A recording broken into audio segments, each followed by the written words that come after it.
Good morning, everyone. Welcome to this series of Manthan, the Impeccable Academia. Here we are discussing with the Vice Chancellor, Pro-Vice Chancellors, Deans, and the senior officials of colleges and universities, along with our esteemed members of council. So let me quickly take you through the introduction part of our panelist and our esteemed guest. So today, for the opening remarks, I would like to invite Mr. Subba Rao sir. Let me quickly share his file. Okay, so I have with here Mr. Subba Rao sir. He is he has been a guiding force for Media and Entertainment Skills Council, a former senior economic advisor to Ministry of Education, earlier known as MHRD. Mr. Subba Rao sir joined the Indian Economic Service in 1985, and currently he is with Director to Ministry of Rural Development. So let's have Mr. Subba Rao sir for his opening remarks today. Subba Rao sir, most welcome. Thank you so much, Pooja, for the brief introduction. Just to set things straight, after my tenure at the additional secretary level in the Ministry of Education, on promotion, I went to Ministry of Rural Development as Principal Economic Advisor. And post my superannuation, I'm presently in Hyderabad at the moment, still actively involved with various state governments and councils in the area of skill-embedded degree education. Now, that is the topic of today in respect of one particular sector, that is media and entertainment. This sector has been zeroed in and it has become a very prominent sector because of the humongous growth it has seen, especially in the last 4 to 5 years, and more so, it has witnessed a major jump due to COVID, when the entire entertainment, the content and the thrust of entertainment underwent such a major transformation that it's now come right into your drawing room and perhaps onto your mobile sets, So over the story which began in 2019 was to integrate various skills into degree courses, so that in a very authentic way, the college system and the university system can give degrees, BScs, BComs, BBAs in various skill sets. If in the case of media and entertainment, it can be gaming. In the case of if it's IT sector, it can be information science, and so on and so forth. But the most promising sector so far, which I have found in my experience in the last 2 to 3 years dealing with this sector, has been media and entertainment. Today, all students require jobs. It's a misnomer that every student who comes for higher education either is going for even higher education, going abroad, or getting into their family business and so on. Actually speaking, about 55 lakh students are injected into the education stream every year from the general degree system who do not have any job whatsoever, even if they get first divisions. So even in my experience, I've seen even these BBAs, which various universities run, only about 20% of the students get employment. The other 80% are actually compelled to take up MBAs and further education, not that they do it voluntarily, only because they don't even have proper internship opportunities, leave alone a 2-year work experience after their BBAs. So that's the reason being, there is a glut of general education talent in the country, but there is a very, very severe shortage of those equipped with the proper skill sets required by industry and the economy. So it cuts across various sectors. Now, coming to the entertainment sector, industry has grown manifold, especially the digital media and the OTT platforms and so on. So the production and so many other related activities in animation, gaming, AR, VR, VFX, and filmmaking as a whole, filmmaking in various forms, OTT platform, right down to your mobile, you can make a film now. And the contents which are generated by your very at your fingertips. These are the kind of changes which have dynamically entered the sector, and media and entertainment has now become the single most important industry in the consumer segment. Here, the Media and Entertainment Sector Skill Council, we already have about 100 odd educational institutions in the country who are taking up these BScs in gaming, BScs in animation, some of them BSc and VFX linked together and so on in various permutations and combinations. These are being offered across the country. The advantage of media and entertainment is that not only does it harness the creative energies of the student, and it can begin right from the schooling system itself, from class 6. If there is any skill set which can be introduced from class 6 as per the new education policy, then it is the media and entertainment, not much more than, say, logistics or electronics or anything like that.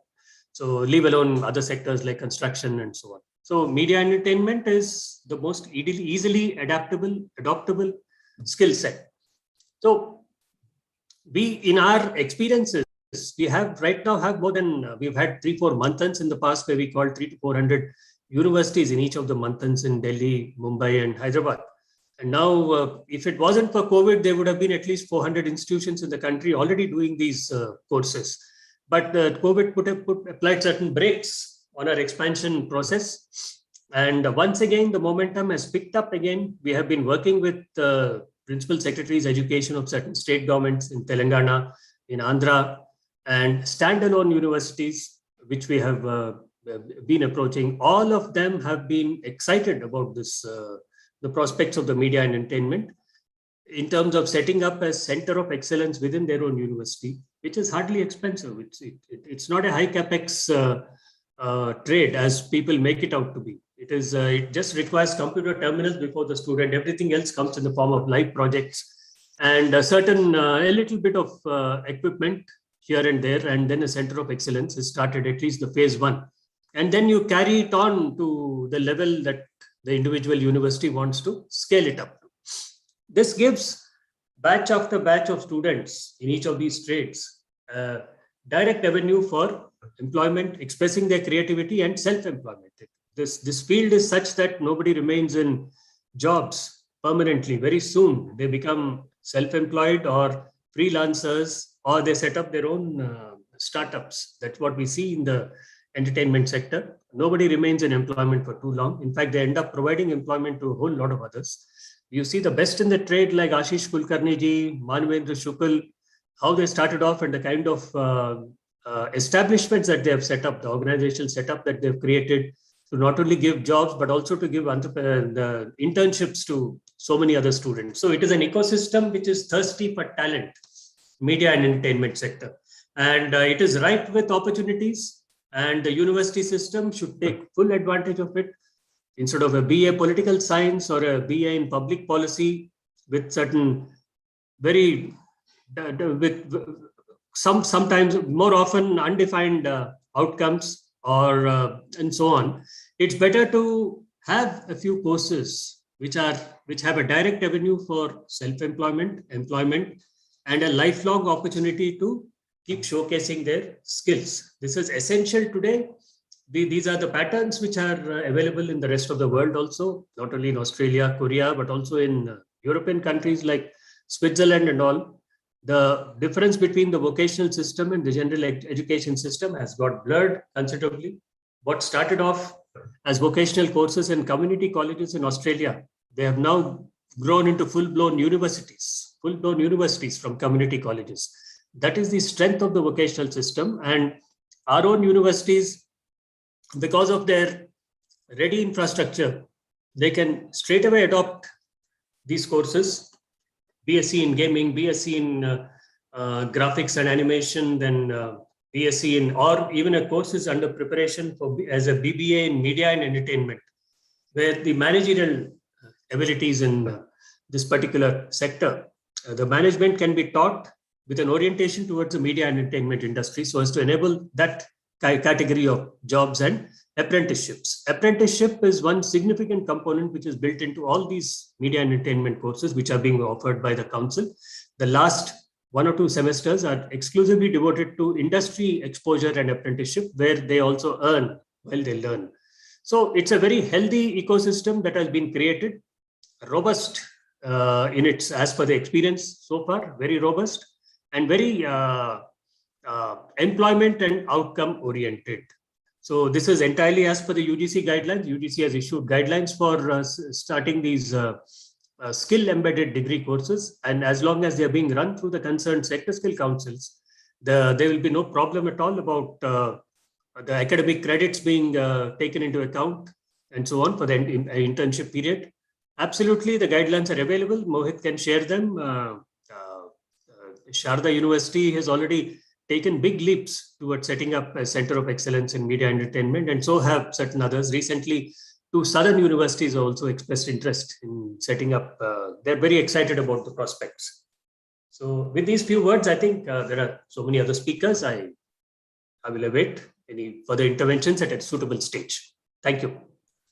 Thank you so much, sir. You really means a lot. Your statement of media industry being robust and outcome oriented, it's really like wonderful.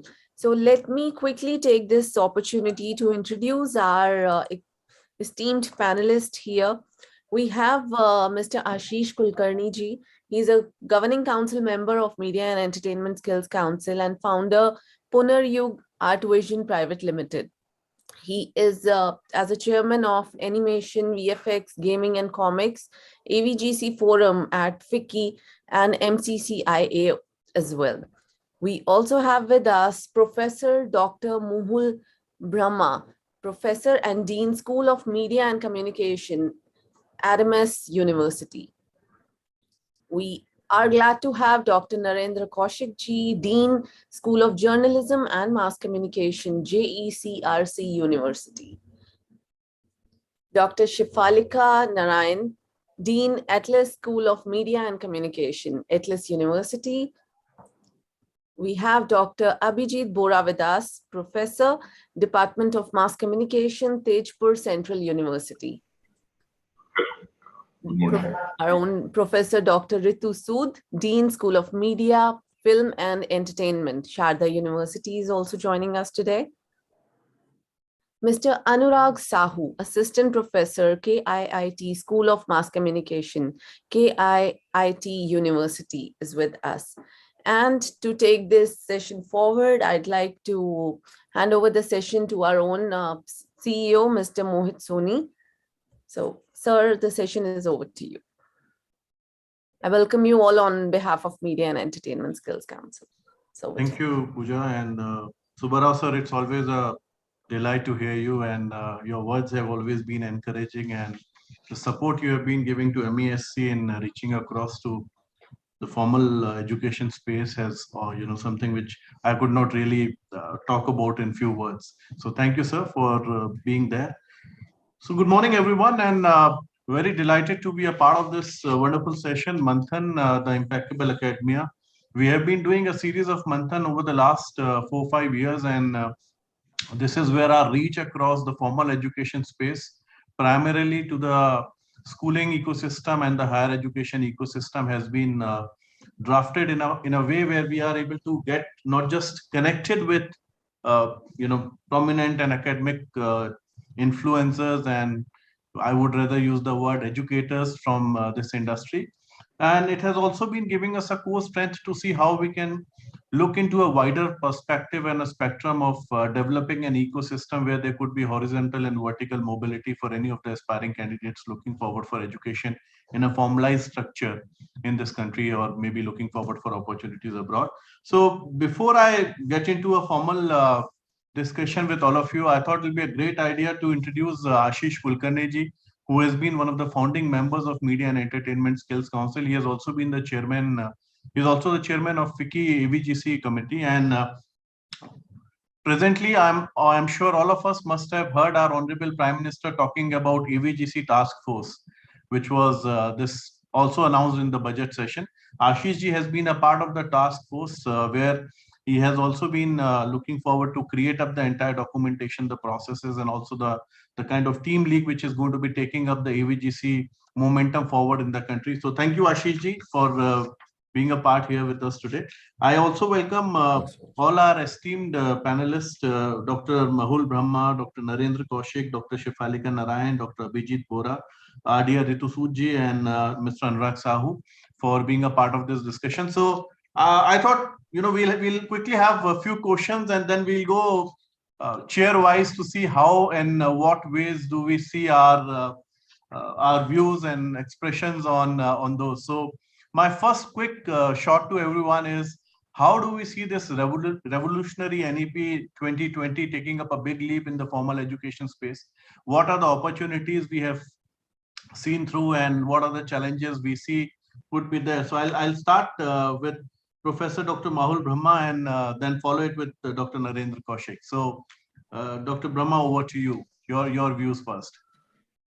Thank you, Mr. Mohit, and thank you for having me here. Dr. Subba Rao gave an amazing overview of the present and what leads to the future.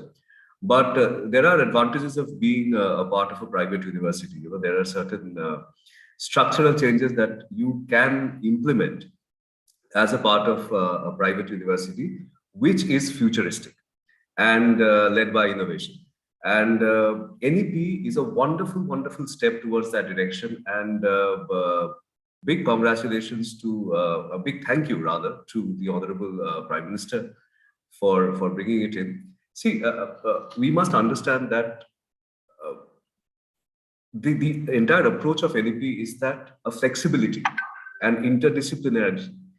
Now, IDP or interdisciplinarity and flexibility are things which were already available in the US and in the UK and abroad. For example, I'll give you my example. So I did my master's in economics. So when I wanted to do my PhD, I wanted to do it in business communication under UGC, but I was not able to. I had to do it in economics. With my background as a journalist, as chief editor, and then as a communications head with the Tatas, I wanted to do it in business communication, but I could not because of the UGC structure. I could have done it from abroad. Okay, so with the NEP, this interdisciplinary projects, interdisciplinarity, somebody with economics can do a master's in music, can do a PhD in something else. That is the wonderful part. The good part is that in our organization, in our university, we have started that process. Things were in plan to convert the 3-year to 4-year plus 1 year of masters, which is aligned with the ethos of this thing. So you can exit education at your convenient pace. You can continue education at your convenient pace. Nobody is putting a gun in your head. And the best part is that students get a sense of the best of both worlds. So, as Subba Rao sir correctly said about the Center of Excellence. So we have a Center of Excellence as well in our, in our school, which is on convergent media. And we all know that the kind of information we are getting across all the sources, from our mobiles, from our laptops, from the newspapers, and from television, convergent media is the thing of the future. And it is an ingrained part of media and entertainment sector. And Mohit, another thing that I would want to conclude with is that media and entertainment is an integral part of formal education. So it has just got a recognition, and that's a wonderful story. See, education is entertainment-based. Education is media-based. No matter which subject you teach, you don't have to teach entertainment media. Even if you teach physics or chemistry, there is a media part in that. And there are my esteemed teachers and deans and professors here. They will also agree that the pedagogy has changed so much that media and entertainment have become a part of not only a separate subject, but also an integrated across all subjects. That has become the means of pedagogy. So formalization of this as a mainstream education, as Subba Rao sir said, that vocational studies is being integrated into the university. The process, Mohit, has already started. NEP, puts a stamp on it, stating that now it is formalized. So all my colleagues would agree, esteemed colleagues would agree, that we are in a very, very exciting time. And with NEP here, I can see, so challenges would be infrastructural challenges. The curriculum needs to be changed, and a lot of, logistics needs to be organized. However, it's a fantastic step forward, and I can only see opportunity here. That's from my side. Thank you, Dr. Brahma. It was lovely hearing you, and I really love your words on the way you have actually put across the theme of today being an integral component already in the formal education space. Thank you for that. Thank you. Over to Dr. Narendra Kaushik, if you can hear your views, Dr. Kaushik. Yes, thank you, Mr. Soni. Let me warn you, I think you should specify my time limit.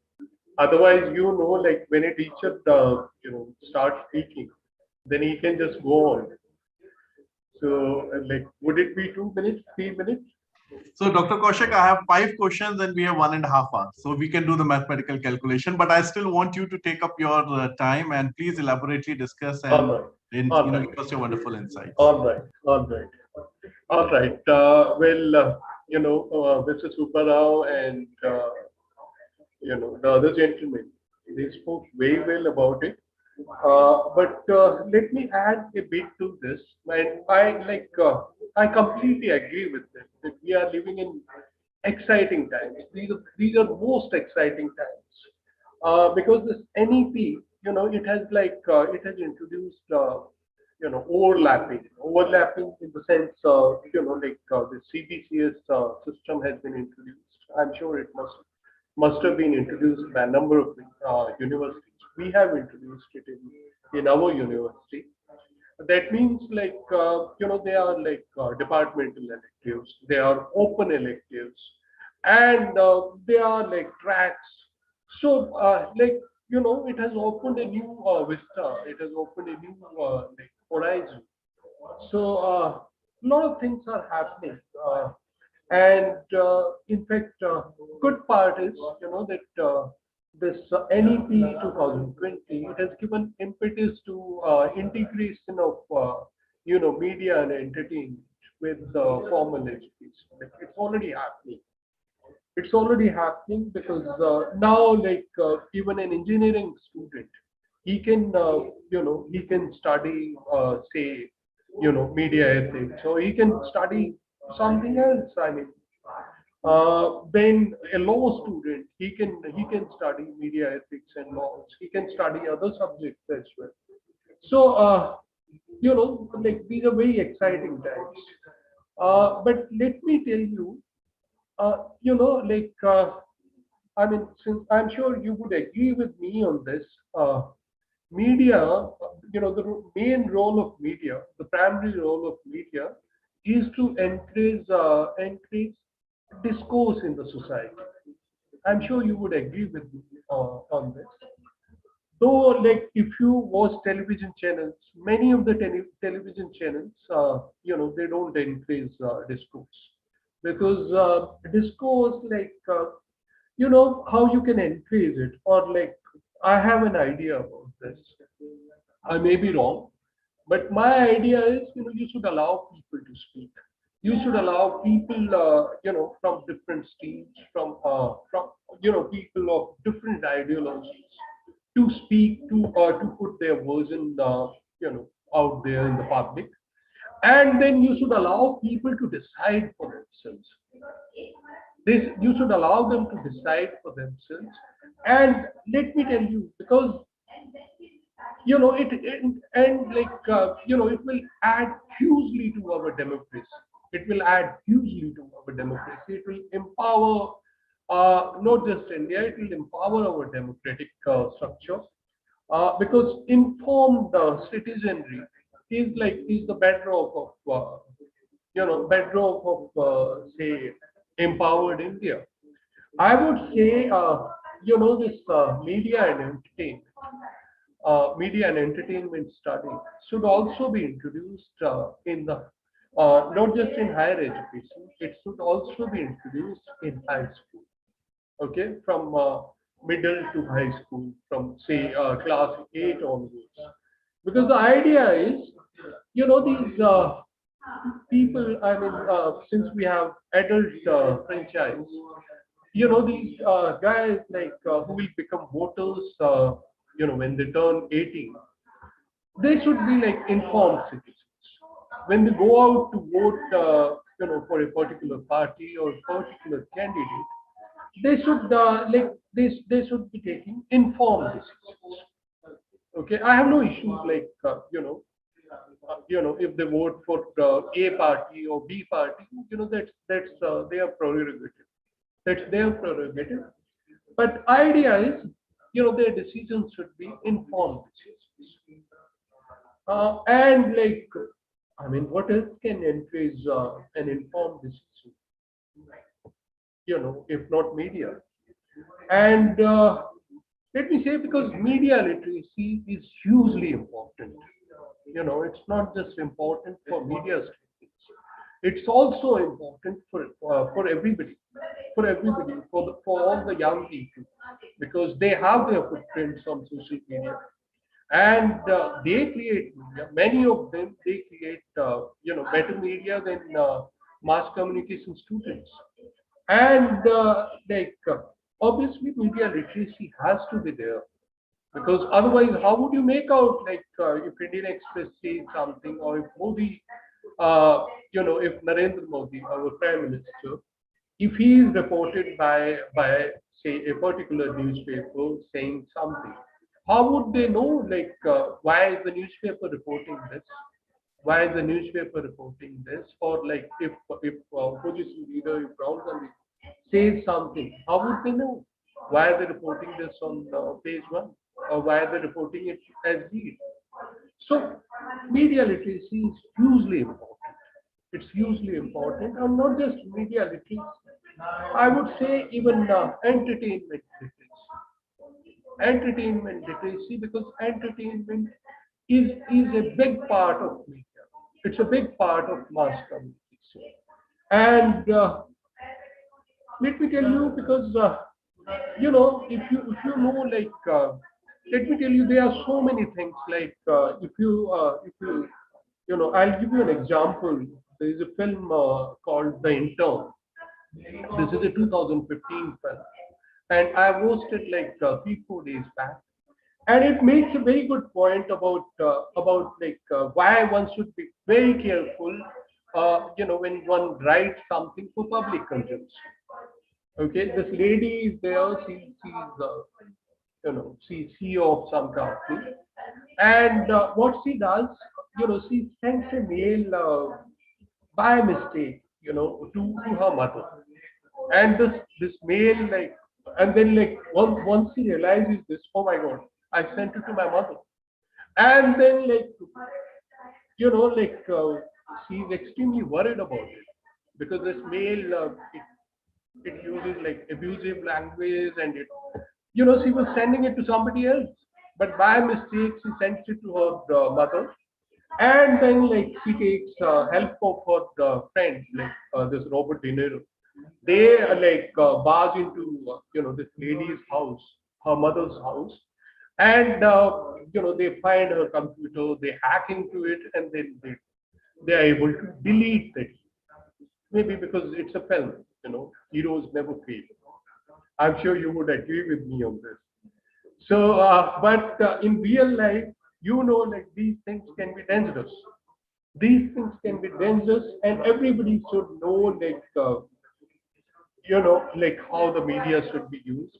So Dr. Kaushik, I'm sorry, I'm cutting you short here. I can understand your concern on media literacy and communication, and I'm sure in the other questions which I will follow up, we'll have a more time to spare out on this prerogative. I'm really sorry. I'll have to quickly move on to Dr. Shefalika Narain to seek her kind inputs and views on how do we see NEP 2020 and what are the opportunities and challenges do we really envisage and see here.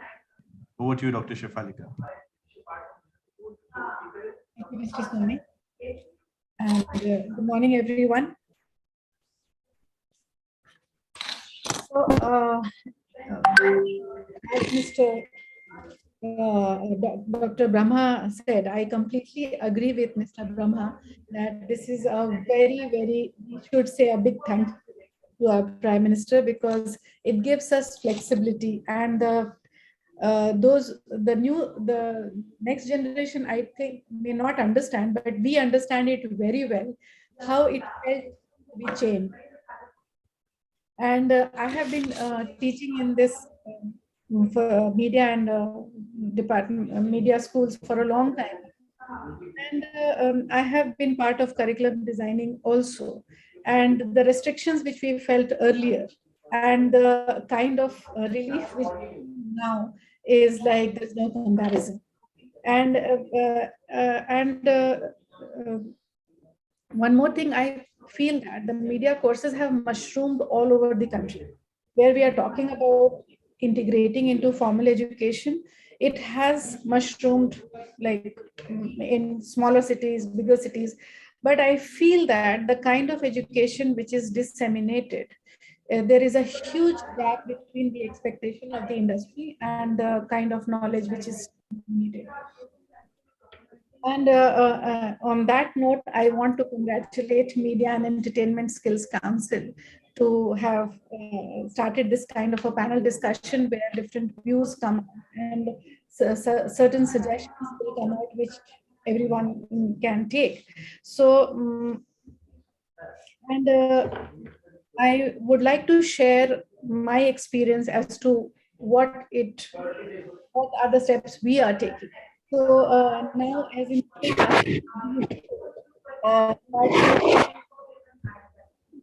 Karl Marx, you can hate Karl Marx. On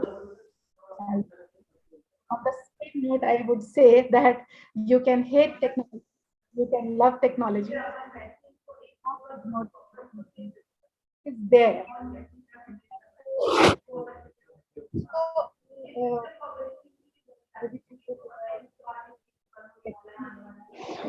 I think there is some audio problem from your side, ma'am. We're not able to listen you properly. Am I the only one or others are facing the same issue? No, yeah, ma'am, there's some audio challenges. Yes. Yeah. Can you hear me now?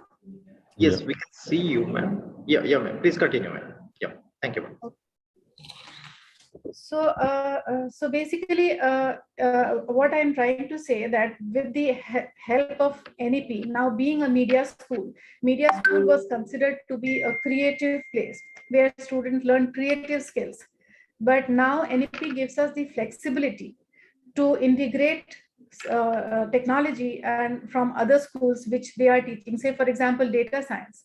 So now we aim to cultivate creative media architects who will be the pioneers and leaders in the global media industry. And how can they become like that?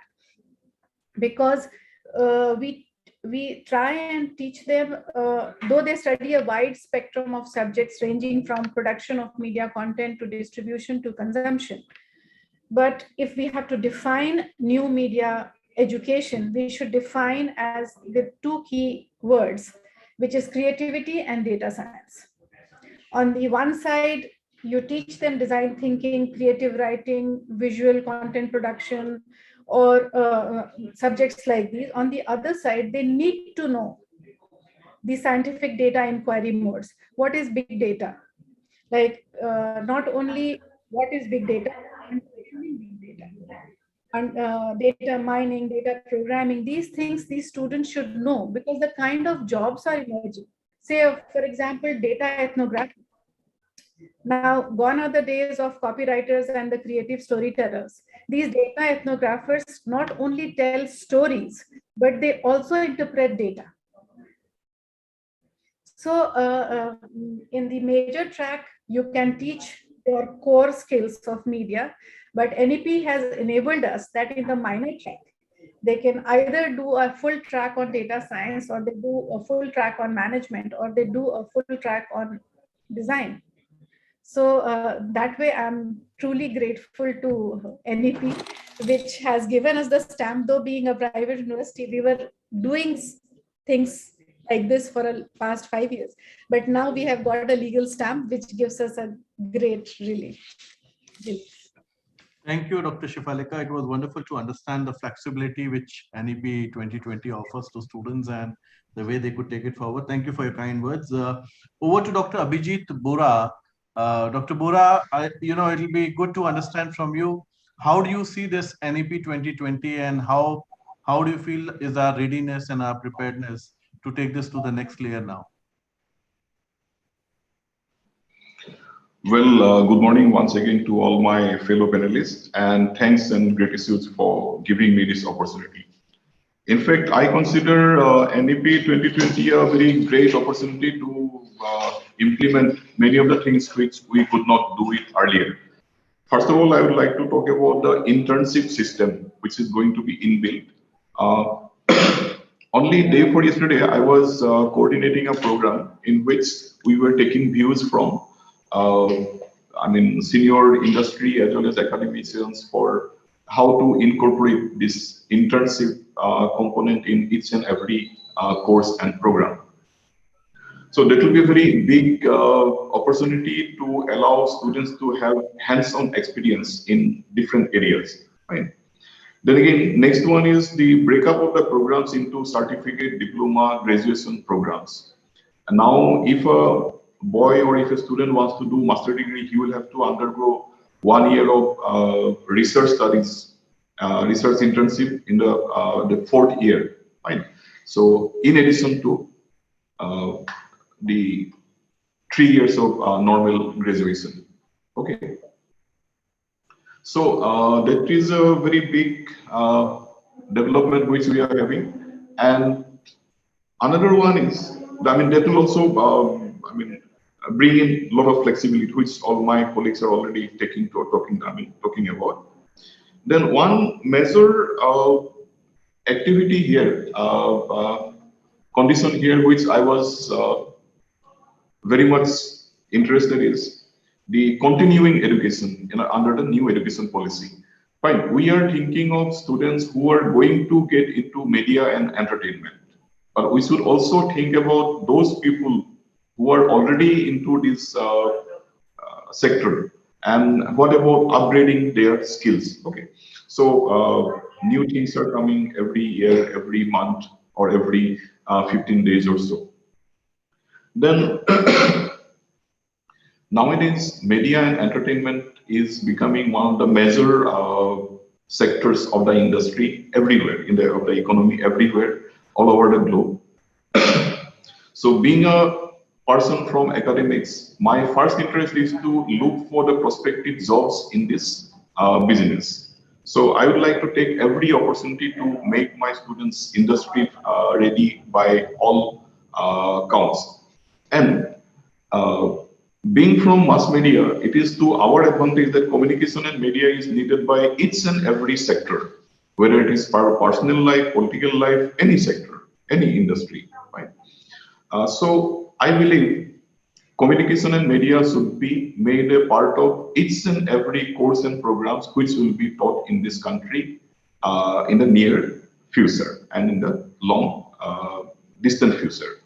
And the NEP could not have come at more of an opportune time, because we are thinking of realigning and revisiting our media and entertainment programs as well as our general education system. So it is high time, as details of NEP curriculum and framework are being prepared, it is high time we also forward our suggestions and experiences so that these things can be incorporated in the framework, and after 10 years, 15 years, we can find that our would-be students, future generations are getting much more advantage than the present system. Because I would like to also say here or mention here, all of you must be already knowing that our country is at present having the largest portion of young youth population in the entire world. And I think that will continue till about another 2-3 years. So if we have to think about their future, this is the right time to engage them in the proper direction. Professor Rao sir has also informed that we are having around 55 lakhs of graduates every year in the last around few years. So if we can provide proper skills, and being from mass communication, I am partial to mass communication, of course. If we can provide them some skills in communication and media, I think they will be enhancing their career skills to a very big extent. Fine. They'll be doing their own areas, own sectors, but the communication skill will also make them make them also much more marketable as well as visible, which will also enhance their career skills. Fine. Thank you very much. This is for the time being, I would like to say. Thank you, Dr. Bora, and it was a great insight to understand from you the integration of research or apprenticeship as a component to the NEP. I'm sure that will bring a lot of mileage for all the aspiring minds who are going to be taking up the program. Can I add just one line, Mohit? Yes, sir. Please go ahead. Excuse me. Yeah. The thrust of your query, this particular query, was one towards the opportunities and two towards the challenges. The opportunities, to put it very simply, they are so immense that, for example, the moment you step into a wedding, for example, from the time that you step in, from the videographer who surrounds you, first of all, then moving on to the drones which are taking pictures of you, then to the event manager who's running the whole show, right down to the stage, the decoration, A to Z, everything is about the media and entertainment sector, the entire events. So on a day-to-day basis, this holds a potential, and from there we upscale it towards the different forms of entertainment that are available right at our doorstep and in our drawing room. And as far as the challenges go, I see two main challenges.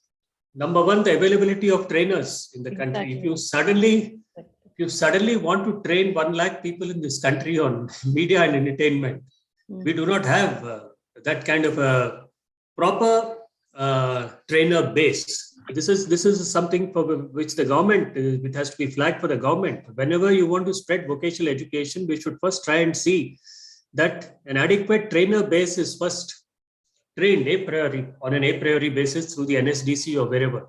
And they can use the sector skill councils to conduct these training of trainers in their respective sectors.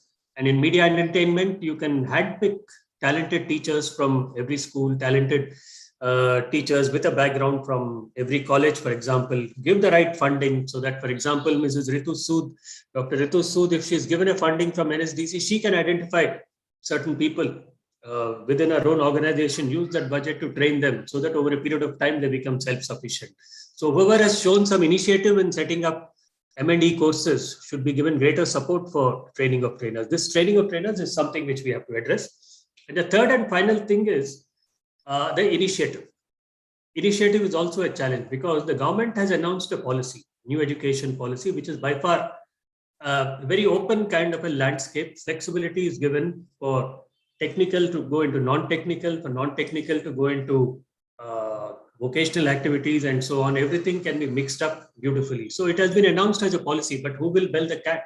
I mean, but things have to happen. So who makes things happen? It is the universities, it is the colleges who make things happen. The greatest flexibility is with the private universities. Second greatest flexibility is with the autonomous colleges. And then come the affiliated colleges. And for the affiliated colleges to feel confident, it is the state and central universities which have to first adopt this new education policy and observe and see that everything is there for them. They just have to start running the courses. So in my limited experience of the last 6 months, and before that also, but especially in the last year, what I found is that the private universities run off the block very easily, followed by the autonomous colleges. So the future of vocational education, the blueprint for it has to be laid by these particular two segments of the education system. Sure, sir. Thank you. Thank you. I think Professor Brahma also has some comments to make in, but Professor Brahma, if I may request if we can just complete the the table discussion, and then I would look forward to just half a second. Okay, go ahead, please. Just half a minute. Sorry. As per Dr. Subba Rao's thing, I completely agree that we need to train the trainers and create new trainers and all that. That is where industry has a huge role to play. Integration with industry in terms of students getting a direct access to, because the entertainment media is so huge and growing given our consumption. So the more we integrate with the academia, with the industry, the more students get trainers not only from academia but also directly from the industry. So that's my 2 cents. No, you have completely nailed it. Absolutely correct, Dr. Brahma. So over to Dr. Ritu Sood. Maybe, ma'am, I'll change the question slightly for you. Let's hear more of challenges from you rather than the opportunities. I think there'll be a great idea to then have the ball rolled onto Ashish ji, who is, whom intentionally I have put across to reply post post we hear all of you out. So over to you to hear first on the challenges. Yeah, thank you, Mohit. You knew I would be coming up with the challenges. So the thing is that I myself am a filmmaker first, then academician. Now the thing happened was that during our times when we were studying media, we just had FTI and MCRC, and I'm a product of AJK MCRC. So the time there was very different. Today, 4 years back, my kids, both of them migrated to Australia to study because the challenges here were that they were not getting the subject of their choice. But today, look at the subject of the choices. I mean, with engineering, you can take music. I mean, it's fantastic. So probably the brain drain would be less. And when we are talking about when I came into academics, the challenges that I faced was that being a media person, academics will not accept you. Your knowledge, your everything is based on your net qualification, your PhD. Whereas I firmly believe that each of my film that I have made, which has been honored by President of India or the Prime Minister of India, has gone into a lot of detailed of research that even a PhD can go. Today, the major challenge is NEP is fantastic. I mean, it is a dream education. And I would really like to thank the Prime Minister to come up with such a thing that student can exit and enter at any point. I mean, it gives them so much of flexibility because in media, supposing somebody is learning to be a cameraman, so 2 years he can take off and then he can again come back, you know, like in foreign universities. And it's good because there are many students who come from the lower range also, that they're the earners for the family. My biggest challenge, and I'm sure that challenges for all of us, is getting the trainers. Because as per the UGC norms, net qualification and PhD is compulsory. And the main challenge that I face is in animation and gaming. Because what has happened is, you know, the program that you're running here is that the qualification, nobody is a postgraduate in animation and gaming. Nobody would do, and there are very few PhDs in this thing. So how do I hire them? And you will be surprised that the trend post-COVID has absolutely, the paradigm has shifted from BJMC to film and television. Today, most of the students that I have are mostly in the skill courses like animation and gaming is getting a lot of admissions. My film and television is getting a lot of admission. But from where do I get the, you know, the professionals? So that is one of the challenges that I would request the council to look into it and probably, you know, raise the issue. And also is that, yes, Sharda University, we have already incorporated the syllabus is there. It's a 4-year exit and entry course. And we have already done internships. We have a lot of MOUs. We have being from the media, so it's not a big deal to get industry tie-ups and all. And also is that the best is that our students are already producing films and our students are also on the OTT platforms. And so by the time the child is out of our institute, they have a film on the OTT platform. So that is one of the USP that I have created here. And of course, the management and Mohitji, MESC has been a lot of support for us here. So my basic challenge here is the trainers, training the trainers and the trainers. That is the basic challenge. Yeah. Thank you, ma'am. Thank you. So Dr. Sahu, if we can hear your views quickly. Yes, sir. Thank you so much, sir, for this opportunity, inviting me to have my views on it. Am I audible, sir? Yes, yes, you are. Yes.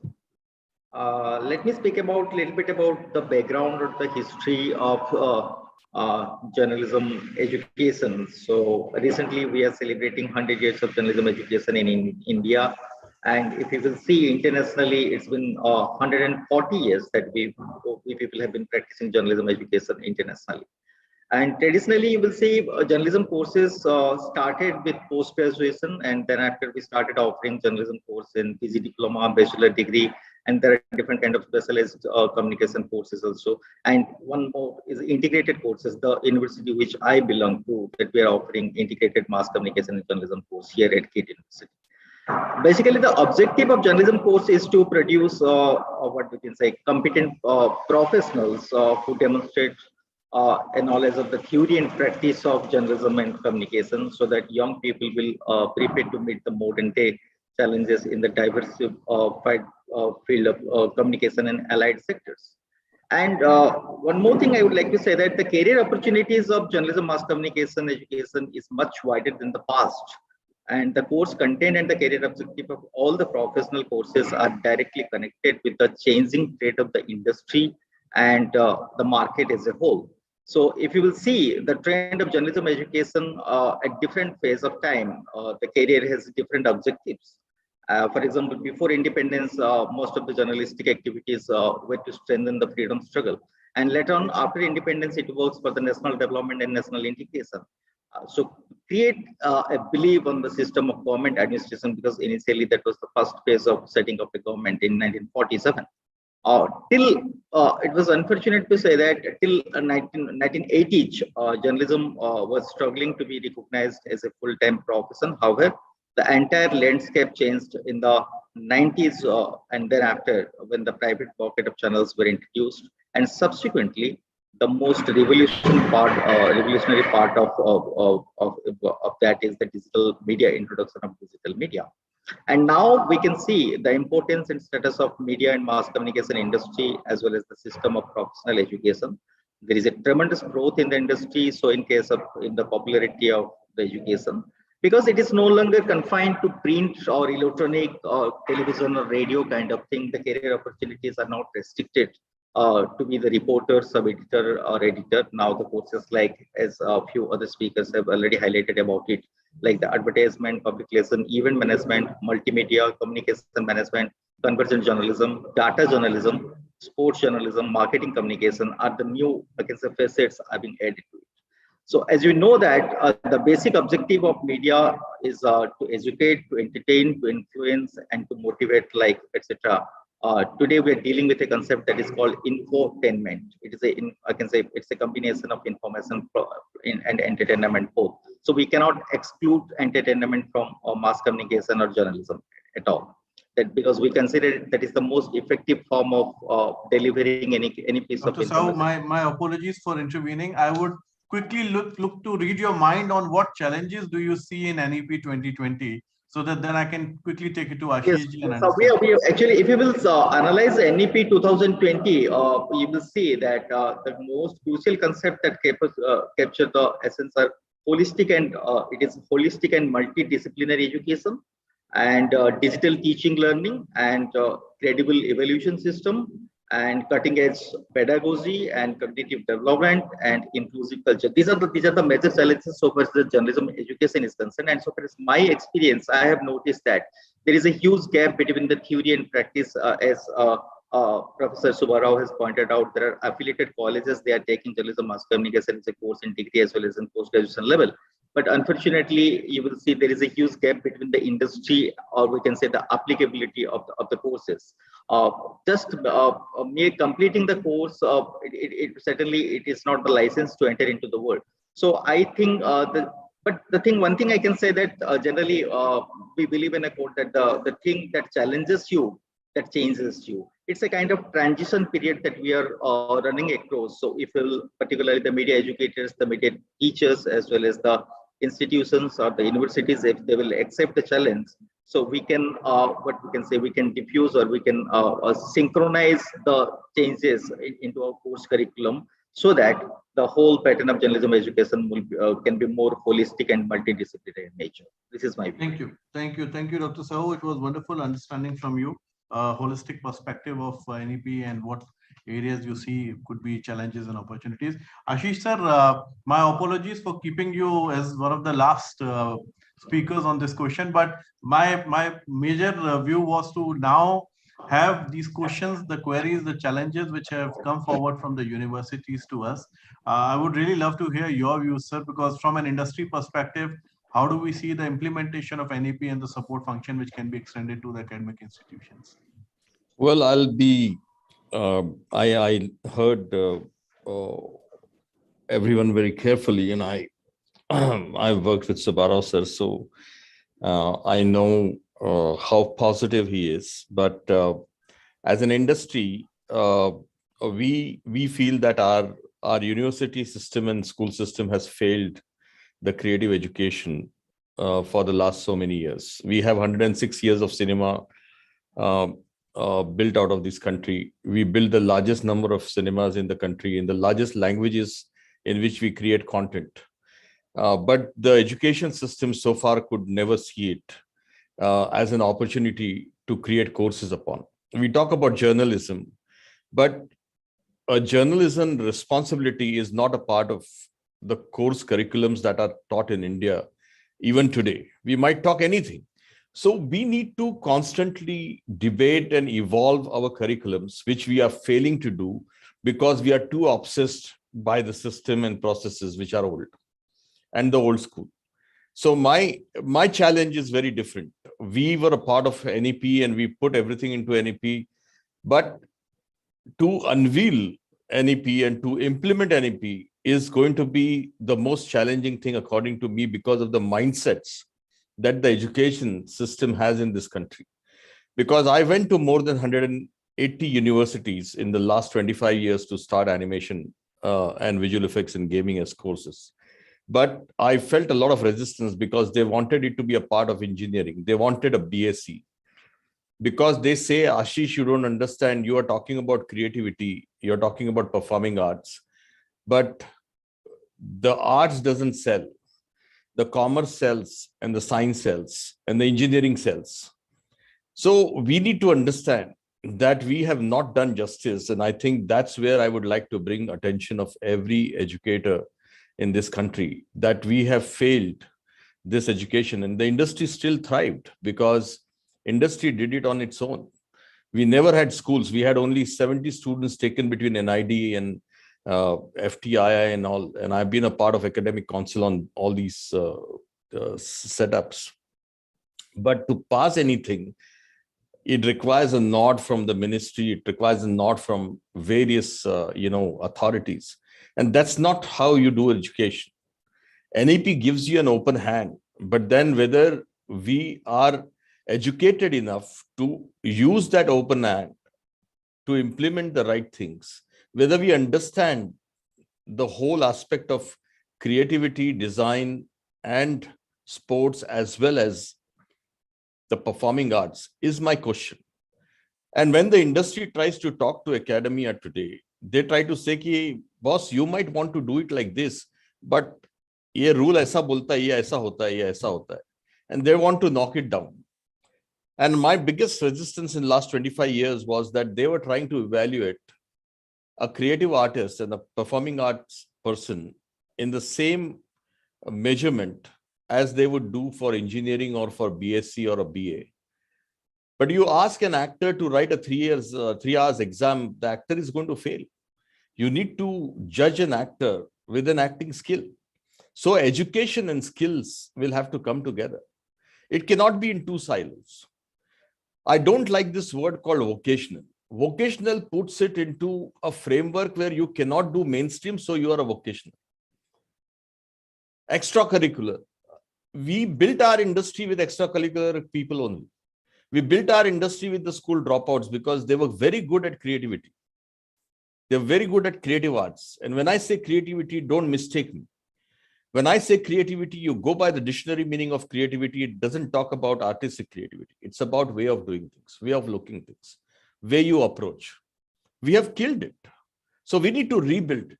So look at NEP as a rebuilding, relearning. We need to unlearn what we have done in the past. NEP 2020 is an opener. The India would be known, according to me, pre-NEP and post-NEP. Because we have the biggest platform set by the education minister and the prime minister, and the whole plethora of things that were not existing into our system has been given to us to look at. Whether we are capable of understanding it while we are implementing it is my question. Now, people talk about a challenge of faculty. When we have not allowed the faculty in the last education, we might boast about 50 years, 60 years, 12 years, whatever years of me into education. We have not allowed creative education and performing arts education to formalize. Now, what is the challenge? What is it about creeping on the challenge of not having a faculty? For me, Subhash Ghai is a PhD. For me, Rajkumar Hirani is a PhD. For me, Rasool is PhD. Because we are led by examples. We are led by what you have created. And we need to see and recognize the power of the knowledge that they have created, the system they've created, the story they've created. If you want to attach a degree to everything, it's not going to work. How many universities out of this have gone ahead and talked to the UGC? And we as an industry, we did. I personally went to UGC, AICT chairman, and took quite a few universities along with me to say we need different nomenclatures. They try to set us in, they try to position it. They say, Ashish, you do a BSc, it will be sellable. And that's what I did when I did the curriculum of Whistling Woods. And I was the head of the department. I was running my studio and also used to spend time. And we had a 2-year diploma program. Then when I became an academic council member on TISS and FTII, and I told them that this is not going to work. They also pushed me to do a BA and a BSc. You know why? Because if an arts person or in 11th and 12th or a commerce person in 11th, 12th wanted to do a degree in animation and visual effects or digital filmmaking, they couldn't give him admission into BSc. So we had a solution. What solution? That we will launch the same program as BA and BSc. The people will sit in the same class and people will do the same program for 3 years. But some people will get BA, some because there was some mistake they did in 11th and 12th. But this is not how I would like to see a rollout of animation, a rollout of education system. So we used Bachelor of Visual Arts. I want your support and I want you to write along with our help to the UGC to approve of a new nomenclature of Bachelor of Graphic Arts, Bachelor of Experiential Arts. You're talking about creating entertainment parks. You're trying about creating AR, VR. It's an experiential entertainment. So we want experiential art. We want graphic art. We want visual arts.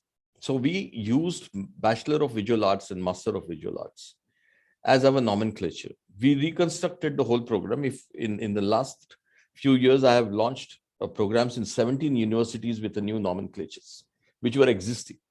But then there's so much of resistance. I don't know why. Because they want to put into their formula that they understand. They don't want to be industry friendly. They want industry to be aligned with what the Board of Studies can understand or what the academic council can understand, who have never done this kind of a program, who have never approached doing this kind of a program, who have never thought of doing this kind of a program. And they want to run it down. So I think as an industry would like to support, because you need to understand one thing. Academia has a big role to play in the shaping up of the future of the country. It's not only the careers of the people, but the reports that come out of the research of academia would be a guiding force for the country. You need to understand, after defense, media and entertainment is the biggest export out of US, Japan, Korea, UK, Canada, France, all the developed countries. Where are we? We can create content, but only inward looking. Why not outward looking? Whether we thought of doing this as an afterthought, or we want to originally go and learn and do it. And whether we would like to really see that the use of NEP can be done in the right perspective, whether we are talking to the right people, whether we are talking to the right set of thing. I really Ashishji, like. Ashishji, I'm sorry, I'm coming in between. I thought it will be a great idea to understand, the challenges which possibly the institutions have been envisaging. And to my knowledge, what I could hear loud and clear over the last couple of months, and I'm sure you also have been hearing the same apprehension, is primarily been about the trainers. Is how do we get the right fit of trainers? Mohit, I am trying to answer the same question. You also need to understand this, because you need to see train the trainer program to record is not enough. You need to respect those trainers. If they have not gone to school, but they have created a great film, they can still train people. They don't require a degree. And because there is a diktat we as in universities should also write that these are the sunrise sectors where our rules and regulations have to be different. So maybe, Who's sir, going to write this? just for knowledge of everyone, I would like to share with you all one small document. Maybe I know Dr. Bora and Dr. Narain wants to speak something, but maybe I'll just leave this opportunity open with one small document which I wish all of us could see through. So is my screen visible? Yeah. Is my screen visible? Yeah. So I'm just opening the Gadget of India, which is on extraordinary Gadget of India, and I'm just going to page number 60. I'll share this document with all of you. I'll put this as a food of thought for everyone to see through and analyze something which is marked here in terms to our qualifications related to the demand for PhD. Please go through on the Gadget of India, page number 60, point number 4.2. Post this meeting, we will share this entire document with you. I am sure all of us, if we will go through with this, if we will read through with this, you all will understand what Ashish ji has been talking about and where has been the biggest of the pain, where industry wants to come in and support as master trainers, super trainers, and probably build up a better ecosystem. But primarily, maybe because either we have not seen through it or we have not read through it, we still need more clarity. Ashish ji, I hope this may give more clarity. This change was brought in because of the intervention of Research for Resurgence Foundation and Bharatiya Shikshan Mandal. Finally, I approached them to push this with the UGC that sunrise sectors, you cannot have the same parameters to look at and operate. Thank you. But I want the universities to understand that this is something which has been solved. So please look at it. And industry is here to work out with you. So we actually need to make use of that. And this is where we very strongly would like to work. We need your help to write to UGC for a new nomenclatures which are appropriate, whereby our input criteria can be very simple. Whether a person has gone to arts, science and commerce because they were not given an opportunity to do creative arts, performing arts and design in school, why should they be deprived of getting admission into any course that you create and you launch? Correct. And I would like that to be very open to every university. Sure. So we would like to have this dialogue with the universities and see that we create criteria so that we create our level playing field for creative arts, performing arts and design and sports at par with science and commerce. And we need a big support and help from you. NEP has happened at the right time, so we can actually bring creativity and performing arts, sports and design at par with science and commerce. And it's the biggest opportunity for us. So let's work together and create these programs. And then we need to modify these programs every single year on year. We cannot run with the same program for years because this is a very dynamic field. And please don't misunderstand between media and the content creation. I would like to use this word called content creation is because that we need to specialize in creating content, whether it's a journalism content or a OTT content or a film content or ad content. We need to segregate it in thing. The platform is different. The content is different. So the media would more associate with the platforms, but the content in which that the content creation can be dealt as a separate subject altogether.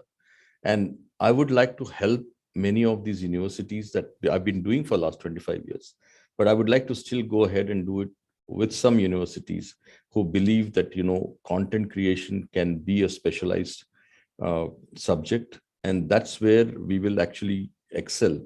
And I think it was really nice of, Dr. Shefalika to say about the artificial intelligence and the data science.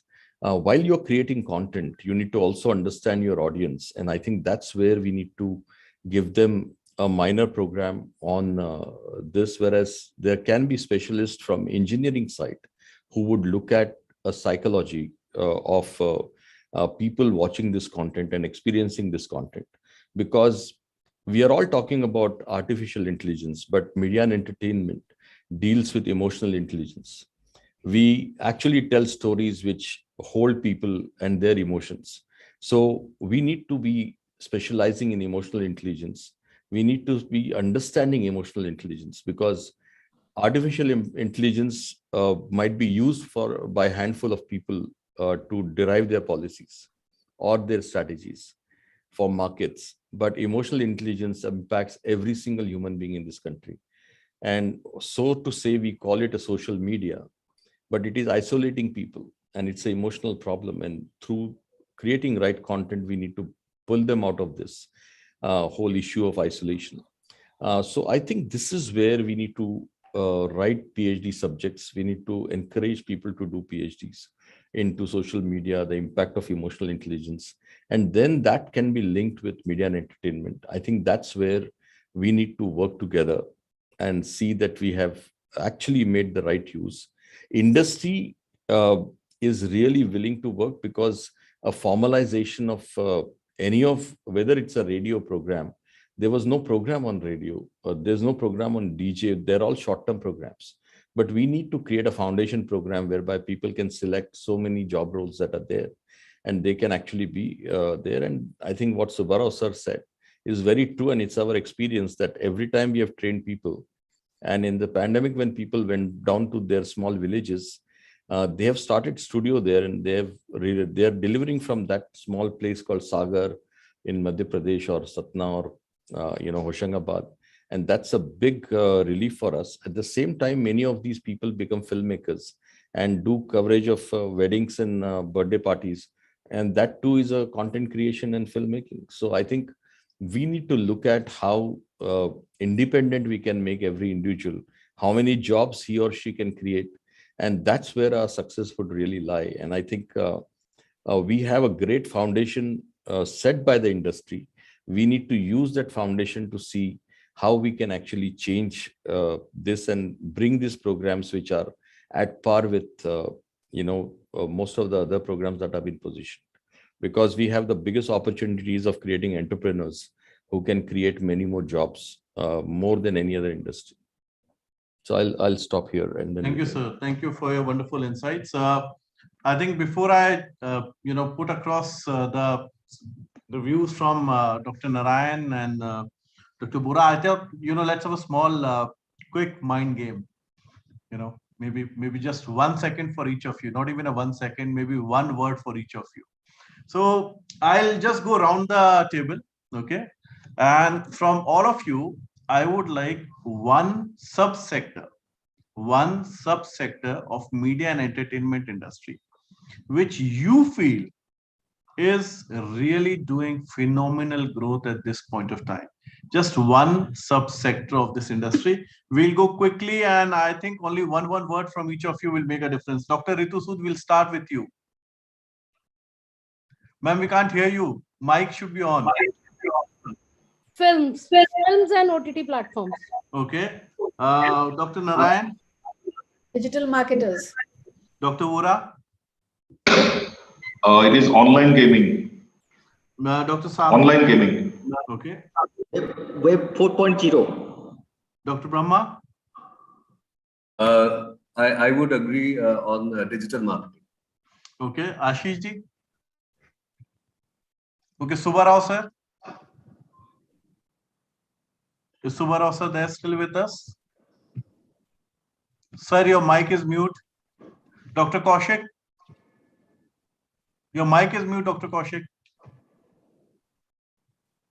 I said reputation management. Okay. Okay. So I think overall, when I could hear, it seems to be more of votes towards digital marketing, online advertising. Am I correct in saying so? Yeah. Okay. So I think my next question will start from Dr. Bora to understand this AVGC thing which has been announced recently in the budget, Dr. Bora. How do you think this can basically make us take up the next leap for creating the entrepreneurs or the best of the employees for tomorrow? So Dr. Bora, maybe your views quick.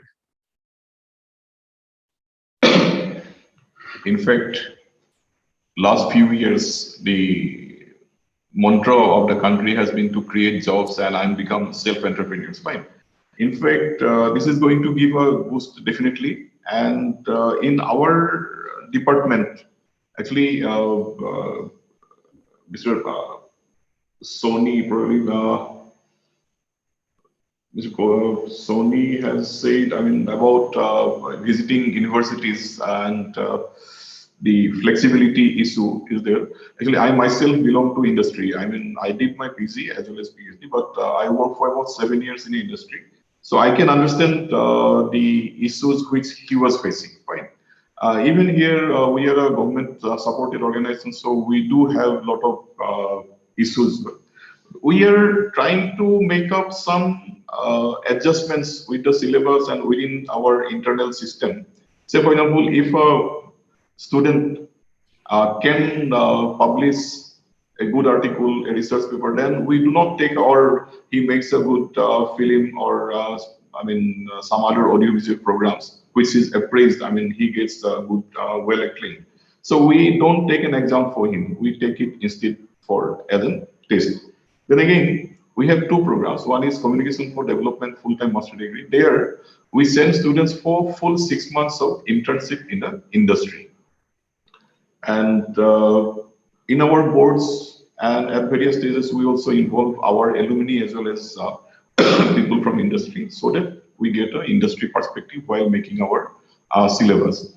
Now, coming to the question of AVGC and the self-entrepreneurs, we also do encourage in our university, our department particularly, to students to go for more self-dependent business or profession. And in fact, quite a few of them are doing it. Of course, the number is not much, definitely, because not majority of the students do not want to venture out. But every batch we are this is probably the currently we are having the 20th batch, but every batch we get around 5 or 6 students out of about 30. Earlier it was 15. Out of 30 or 20 students, we get around 5 or 6 students who go for self-dependent oriented programs. And some of them are doing it quite good. And in fact, from now onwards, we are also thinking of, making an inbuilt component on self-entrepreneurship development with the help of business administration department in our university. And we have an advantage because we have an entrepreneurship incubation cell in the university, and we also have a very good engineering school, business school, then humanities as well as mass communication. We are not a school yet, but we are part of humanities. So I believe that way, if each institution can adjust or manage to do something which may not be very much in formality by the going by the normal rules, will be good. And of course, private organizations do have and autonomous organizations do have an advantage over the fully government supported institutions, definitely, either state level or government level. But I believe the self-dependency or own entrepreneurial skills development, as well as becoming a self-entrepreneur, is the order of the day for the future. Because nowadays, the FICCI Ernst & Young report for 2021, it says that media business in India is going to be 1.7 trillion or something like that, which is quite huge. But where are the jobs? We don't see much jobs from the outside. So at least 30 to 40%, or I think I'm just giving a ballpark figure. I don't have an insight into it now. So at least 30-40% of this must be produced by independent producers, all kinds of programs, print as well as audiovisual and digital, everything. So like there is a huge business potential and professional potential in this regard. And because of Corona as well as many other factors, now and also because of internet and digital media, it has become quite convenient to start your own ventures. So I believe this is the in thing, and all media or business organized, I mean, the schools would be doing a good thing to make a component of self-dependence and self-entrepreneurship aspect in their syllabi. Thank you very much. Thank you, Dr. Bora. So, Dr. Brahma, this AVGC budget announcement has given a huge applause to the entire M&E community, and the number of people getting trained versus number of people skilled and demand for the future, new age skills, AR, VR, so many things happening down the clock. We believe, consumers would be able to consume only when there are creators. So from a creator perspective, how do you see this, and what preparedness are we in the new? Mohit, just to add before he answers, we took an assessment in FICCI because I've been instrumental in starting the FICCI Media and Entertainment Report in 2000. And we did the study during 2000-2001.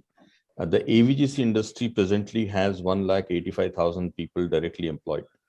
And we are creating 1% of the global AVGC content in terms of the size, and even the market is not too far in terms of the money. But in the next 10 years, we would like 20 to 24 lakh direct employment and not the indirect employees. So it's a growth of manpower by 10%, 100%, 10 times than what we are today, slightly over 10 times. And that's a Herculean task for us to see that we are able to have professional guys. So we look at 20 lakh to 25 lakh people joining AVGC XR industry as a direct employee, and then I'm not counting the indirect employee. I can send you that report. But we would like to grow from 1% of the global market to around 5 to 6% of the global market. Because in the gaming sector, we have a direct B2C, that's why the market size is much bigger. And all the ingredients come from the foundation of storytelling, foundation of filmmaking, and the foundation of animation. These are the three skills that you need to have so that you can excel into animation, character animation, visual effects, gaming, AR, VR, or any other areas that we want to. And mind you, if you have done the foundation and any of the programs in animation, gaming, visual effects, you can do live action as a natural process, because you actually can apply anything, because the grammar of storytelling through this process is so well defined that you can actually do live action very easily. And Ritu madam was smiling, so I know she understands this because she's already making films.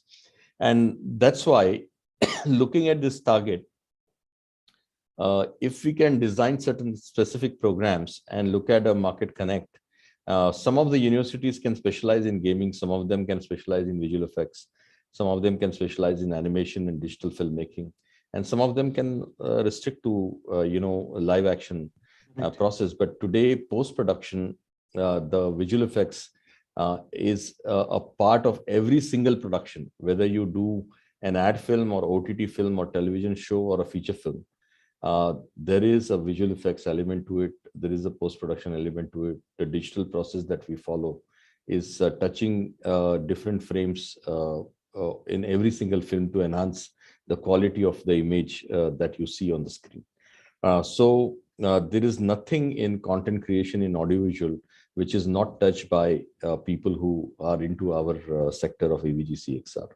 And that's the opportunity that we are talking about. So you can answer. Thank you. So wonderfully put across. So Dr. Brahma, the challenge. Thank you. Mohit, I would kindly request you to repeat your question. I mean, so my question was so interesting. I was completely engrossed in that. Sure. So my question is, what opportunity Ashish ji has just mentioned.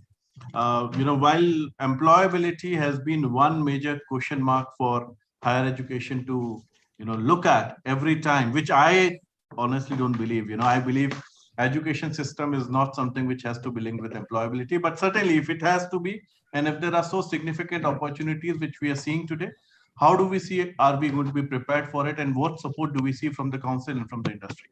Yeah. So, as I said, private universities have a wonderful advantage, and that advantage is that there are certain steps that we can take ahead of our times. And therefore, already we have an incubation center in the university where we are incubating a gaming company, which is mentored by one of our faculty members who's a gamer, and which is started by one of our students. Similarly, films, while films we have not been able to kind of put it under an incubation net. Now with this structure, filmmaking can be more put under this net. That the reason of looking at film as an employment generation opportunity, or rather as a entrepreneurial opportunity of filmmaking, not only creative but also to understand the business side of it. That is a fantastic thing. So I think this story is a fantastic story, and this gives a boost to the existing structure, so that now we can formalize it aligned with the central structure. And this is a great story, because see, entrepreneurship, I always whenever I meet the students on when they ask me questions on placements, especially the segment that I look after, media entertainment, films and journalism, I always tell them that today is the news of is the time of entrepreneurs in these sectors. These sectors are not meant to be employees. These sectors, I'm training you not only to be employees, but to be specialists. And you should come to the placement to hire my students. Very nice. Instead of asking for a placement. Correct. And now with this boost, it'll be a fantastic growth story. Thank you, Dr. Brahma. Really motivating to hear from you on this, and I really like your concept on the incubation setup, which I firmly believe is a real need for the hour today. So, Dr. Shefalika Narain, my question to you is, how do you see this entire thing getting meshed between what we believe is academics and what we believe is industry? But for us, both are in the same basket, and both are on the same side of the table to provide the skilling ecosystem. So how do you see this, Dr. Shefalika Narain, and what are your views, and how do we further strengthen this down the ladder? See, since the beginning, we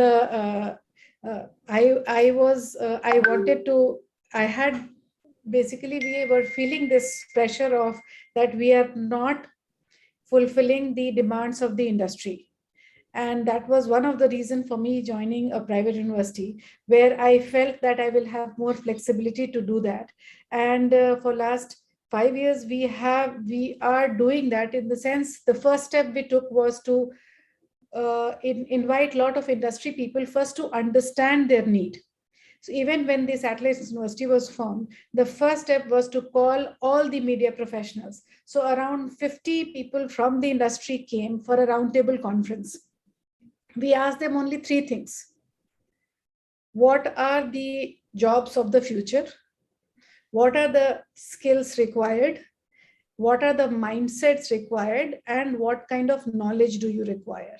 So we did a Scrum activity where within 3 hours time, it was like a run kind of a thing. They would pop up and we gave them a whiteboard. They would write the name of the profession, and there would be students on the same table, students, faculty, and the industry people.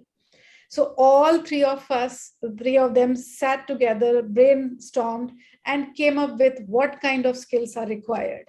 So after that activity, second step was to integrate that into our curriculum. And that is how we have done.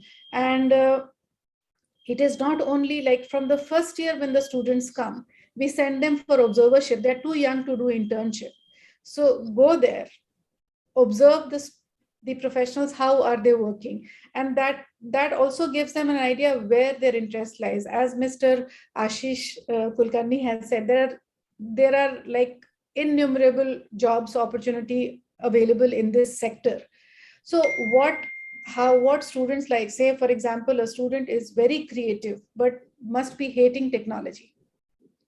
There are students who love creative. Like I would quote one of my students who said, she is a student of animation. She said, if I fall, I will hold my wrist, that I can't stop. Like, I don't want to spoil my wrist because I want to sketch. So there are passionate individuals like that. So we have kind of integrated After observership, they do internship.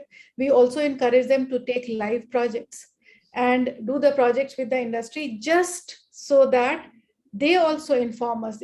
We involve all the stakeholders. Basically, we want to become multidisciplinary. It's not multidisciplinary, transdisciplinary, where we involve all the stakeholders. So that is our idea, to involve all the, not only the students, but the parents. And when Mr. Ashish was talking about the mindset is the most difficult thing to fight, it is not only about the faculty's mindset, it is about the mindset of the parents, which we find. The parents also say, kya sikhaya aapne? Yeah, whether it is arts or science, they don't understand that language. And why they don't understand that language? Because the industry also doesn't recognize. In India, if you have to go for a job, they will look for your degree. Second question is, what do you know? So the industry mindset also needs to be changed, not only the faculty. And so it is a collaboration. And that collaboration is happening when we sit and talk with the industry people. So Dr. Shefali, I'm very happy to tell you that in the last 25 years, I have always hired people who could either draw, sculpt, or act. It didn't matter whether they have a degree or not. I know. So but rest of the things we taught them in the studio, but if they could do drawing, sculpting, painting, or yes, they could do mimicry, or they could do voice acting, we hire them. I know, because a industry person had come. I would not name her, but she said, I said, what is the one thing which you look in a person when you hire?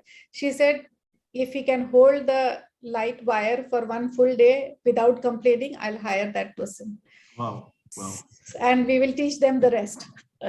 Amazing. So thank you, Dr. Shefalika. Yes, we try and integrate the industry views.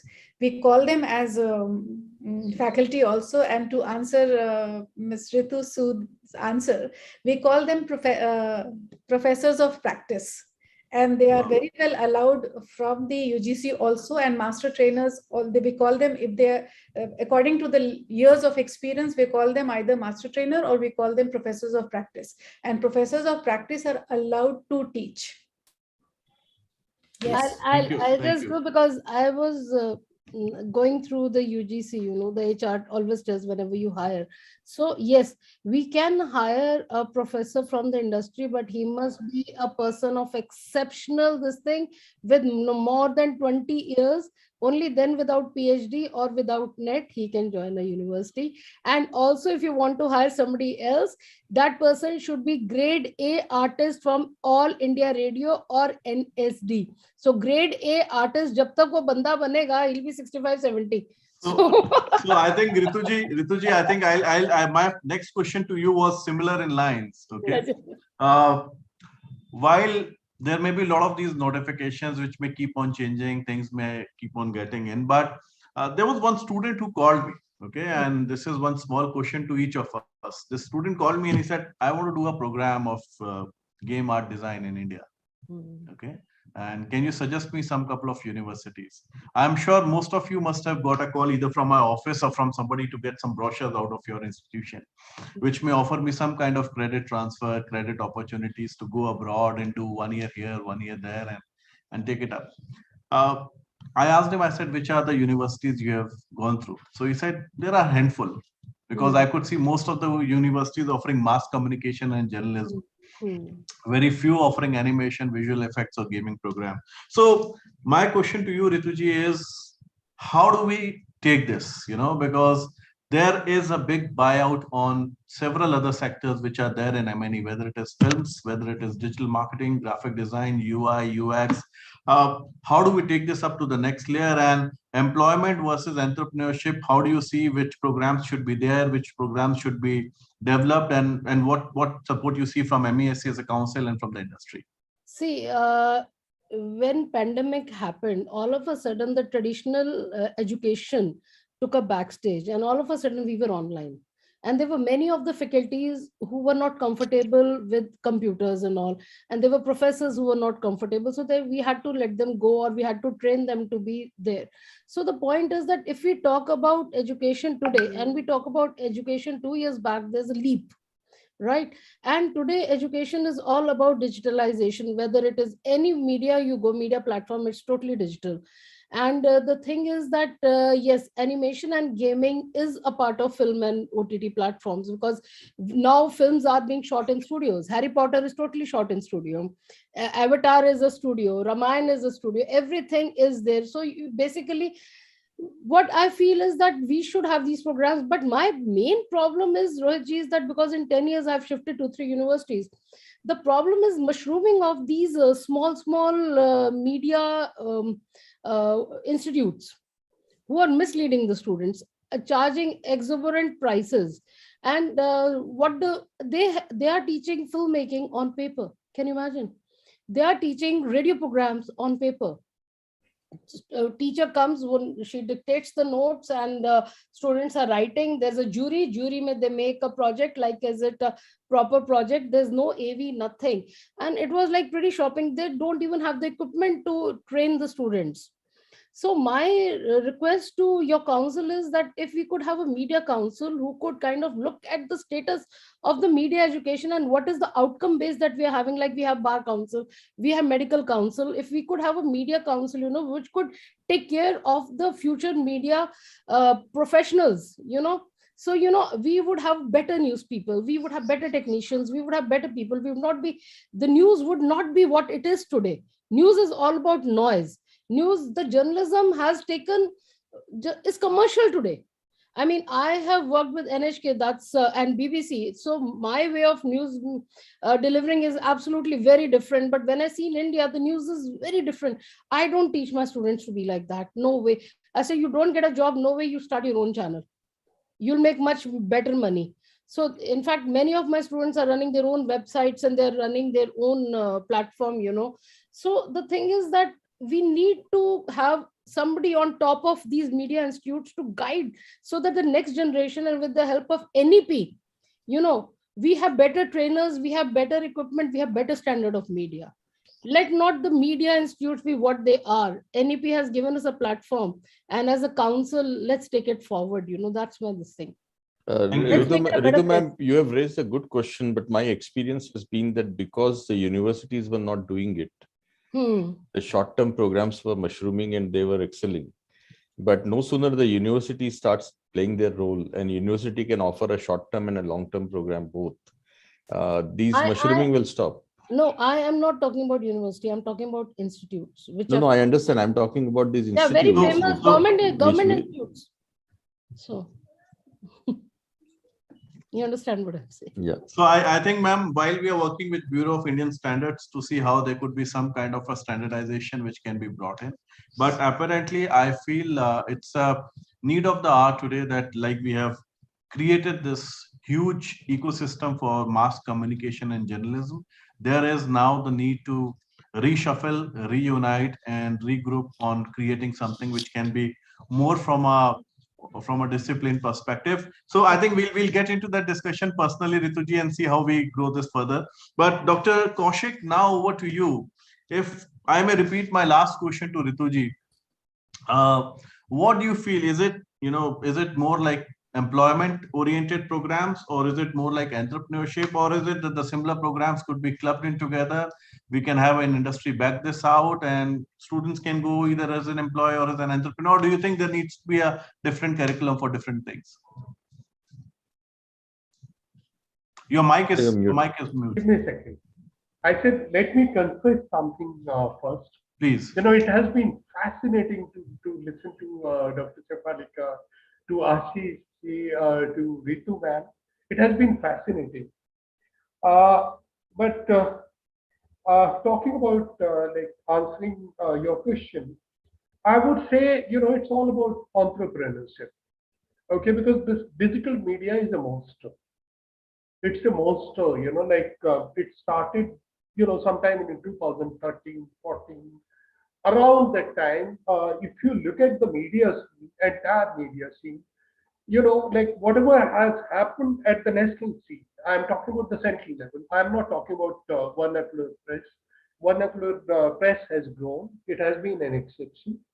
But if you look at national media or media growth at the national level, it has mostly happened in digital space. You would remember, like in 2013, 14, 15, we had all these, platforms like the Quint.com, then Wire.in, then Scroll, all these, then Catch News, all these and then that other one which Times of India had a tie-up with. This happened within a span of 3-4 years. So there is huge scope. And let me tell you, when you talk about digital space, I called it a monster, deliberately, intentionally, because in digital space, digital space is unlimited. Okay, unlimited space, and then the horizon is it's again unlimited. It's global horizon. You write something here, and then somebody reacts, say from Ukraine or some other country. Okay, so that's the kind of thing. Then entrepreneurship, it's huge. It's much bigger than jobs. It's much bigger, and it's high time that we concentrate on this now. If you talk about IT for media, even in computer science student or IT student, he can do this and he can get into media. Then there's so many things. I'm sure we'll have good science journalists in future, because these students, science students, they'll be doing BSc in mass communication. So this is what I heard from from ISRO, that the journalists who turn up to cover these launches and other things, they don't know much about it. Okay, so I'm sure we hardly have science journalists. You can count them on your fingertips, that Bagla, and they're just a few. But we would need science journalists. But the focus should be on entrepreneurship. Let the students start their channels. Let them start internet radio. There's so much scope. Let them make films for OTT platforms. Let them be script writers. Let them be screenplay writers. There's so much scope. They can be cinematographers. That scope is huge. They can start their own website. And it's it's not very expensive. Let me tell you, it's not very expensive. To start a website, you just need 3,000 rupees or 5,000 rupees to just get it designed. But you'll have to be innovative. You'll have to come up with something new. You'll have to come up with something new. You can start your event management company. This pandemic, it has opened up everything. It has opened up everything. You can even start an event management company on in digital space. So you don't need that mortar and brick structure. You can start it in digital space. There's so much scope. There's huge scope, and I'm really excited about gaming and comics and which you have talked about, visuals, animation. This is going to be huge. Thank you. Thank you, Dr. Kaushik. Thank you. So kind of you in explaining this in such a detailed format. Dr. Sahu, one small query from people which has been coming across multiple times. I may seek your inputs on. How do we see the integration of schooling versus higher education? What ways do you think would be the mantra to integrate a vertical progression in M&E industry from a schooling to a higher education network? If your views can be put across, Dr. Sahu. Thank you. So I'm making it bit clear whether you're talking about media and entertainment into schooling or yes. Basically, I think there is I have seen there are few course curriculum of the schools as well as higher education, like 10th and 12th. There are multiple papers being there related to mass communication and journalism, called reporting, documentary preparation, film production kind of thing. If at all the course is not there, I became very happy that there are few private schools, they are inviting professionals to make some crash courses and webinars or any seminar related to these film production or photography related, so that people will be the budding journalists, we can call them, that they will be inclined to the profession and they will come to know the technicalities of it, and later on of their phase, they will pursue their course, any type of course related to journalism and mass communication or any particular field. And apart from that, also, as because I belong to Odisha, there is a proposal is submitted to the government of Odisha related to making mass communication as a compulsory course in graduation level also, even if it is under consideration like the optional subjects the students are choosing. So in graduation, they can opt for a course related to mass communication. This is, though it is not approved, but in future we can see, being a journalism faculty, I am very much positive in it. I can say we can achieve it. So basically, it's a part of, I think, digital literacy. With the media educated should extend our service, and we should go to the private schools and to impact education related, particularly the importance of journalism mass communication. There are different ways we can do it. So this is my view on it. Thank you, Dr. Sahu. Just one small, thought. Is it possible that universities can start, I should not be using the word called adopt, but support the schooling mechanism with way of offering some kind of online programs and nurture and channel up the schools which are there in their vicinity? Is it something which can be possible? Yeah, it is. Sorry, should I answer? Please go ahead. Yeah, thank you. Yeah, so this thing is already implemented, and not only in my university but also in some other universities, because this also helps in the branding exercise. Even not only purely academic but also as a branding exercise, this is already followed. Very short courses are developed, for the 11-12 students. A short course maybe on how to make a film in the mobile, or a Photoshop course. A quick courses, which, because they are so mobile savvy, especially in my area, that how they can use their mobile and do so many sorts of things, and therefore and school kids are lapping it up. They're extremely excited, and this is also helping us generate the brand. Having potential students perhaps in our school. Great, sounds really fantastic, Dr. Brahma. Shefalika ji, you had something to comment on, I suppose. Yeah, so I was saying that many universities have started their summer schools. In summer schools, they invite students from the school right from the 8th standard, 9th standard, 10th, the students 11th, 12th, where they have varied courses on media and entertainment. Especially I know because of media and entertainment school, but other schools are also doing.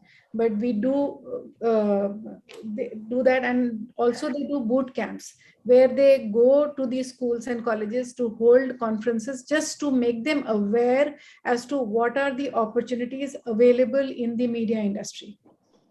Sounds good. Sounds really good. So my only view is, after hearing you, and mostly after.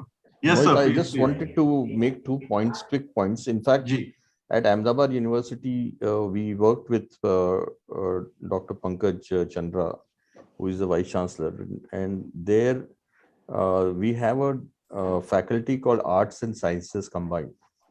So Arts and Sciences Combined faculty, and that actually have solved many problems for us. Second example I wanted to give you is that there are universities now considering in computer science a specialization in media and entertainment technology, because this applies to cell phones, it applies to AR/VR devices, it applies to creating new technologies for consumption of content. So we can actually look at debating more like this, so that some of these can be implemented into your universities as well, and see we can also rope in sometimes the engineering dean and sometimes the arts and science deans as well. Right. So kind of you. So I think before may I just add like a couple of lines? Please, sir. Just a couple of lines. Like when I was talking about introduction of media and entertainment at school level, this is what I meant. I wasn't saying that that entire media and entertainment sector should be introduced. I was only saying that at least introduce the limited stuff.